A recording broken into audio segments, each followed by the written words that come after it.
ายสบายดีพ่อแม่พี่น้องป้องไปหมดสุขุสุขคนเนาะตื่นเช้ามาก็ได้เวียกได้งานเมียนเฮือนเมียนสายเล็กๆน้อยๆเนาะเบิ่งใส่พ่อแม่พี่น้องเฮาเบิ่งว่าอัปเดตเฮือนครัวเฮาเฮ็ดสำเร็จแต่ว่ายังบ่สำเร็จตัวจริงเนาะเฮามีแต่ก่อแล้วก็ใส่บานประตูแล้วก็ใส่อันน่ะก็มีหลายคนถามว่าแล้วล่ะบ่ว่าซั่นผู้เดียวก็แล้วอยู่ดอกเนาะพ่อแม่พี่น้องเฮา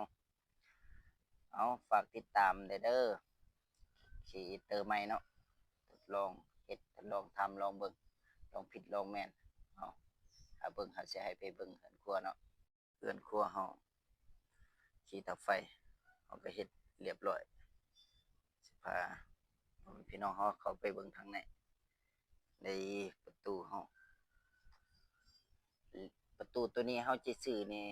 ธรรมดาแบบนี้มีแต่800,000ปลายนะตัวบ่มีลายอะนะตัวบ่สลักลายเนี่ยตกอยู่ล้าน 8เนาะเฮาเลยว่าตัดสินใจมาซื้อเหล็กเฮามาเข้าโครงเฮ็ดเอาซื้อเหล็กก็มีแต่200,000เนาะก็190,000ก็ซ้ำ200,000นี่แหละเด้พอเบิ่งทางในพื้นที่เฮาก็เทพื้นเรียบร้อยแล้วนี่ข้างในนี่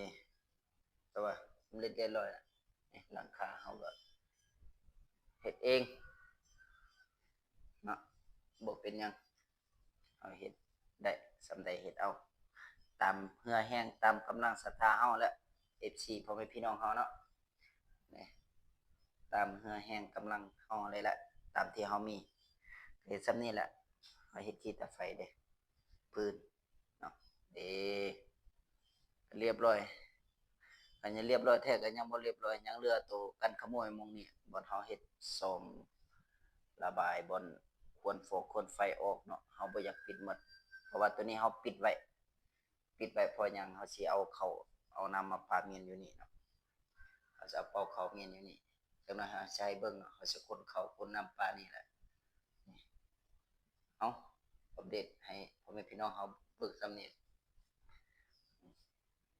แต่ว่าเฮาก็มีอยู่เฮือนครัวใหญ่นี่เฮือนทีนี้เฮาบ่อยาก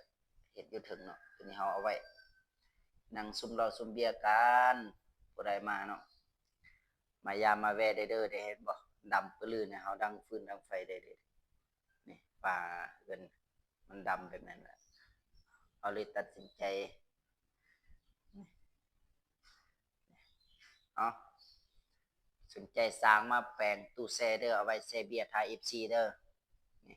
ตู้แช่เฮามันบ่เย็นซื่อๆฟืนไฟนั่นยังก็เข้าหมดเนาะ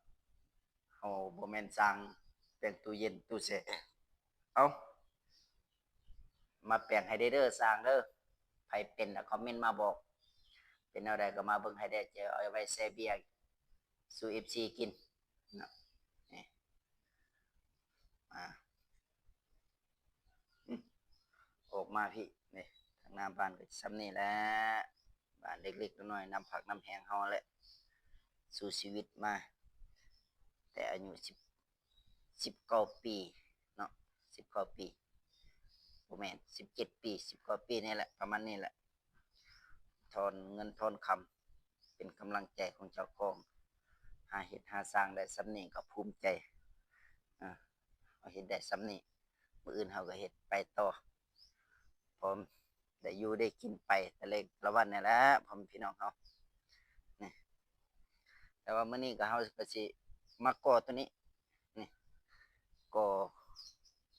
ก่อตัวนี้ก่อไว้บ่นั่งกินเหล้ากินเบียร์นี่ขออภัยเด้อในเบียร์น่ะ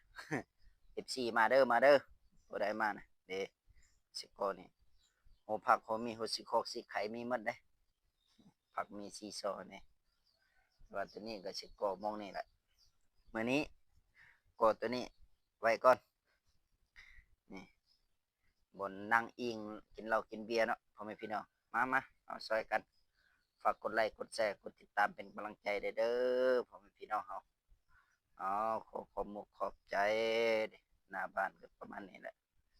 คุกๆเฮือๆเด้ซักเครื่องซักของตากเป็นธรรมดาเนาะเอาขอบมุกขอบใจนำ FC ที่เติมใหม่ฝากกดไลค์กดแชร์กดติดตามเป็นกำลังใจแวะมาเห็นคลิปก็มา ส่งกำลังใจส่งคอมเมนต์ให้ได้เด้อขอขอบใจ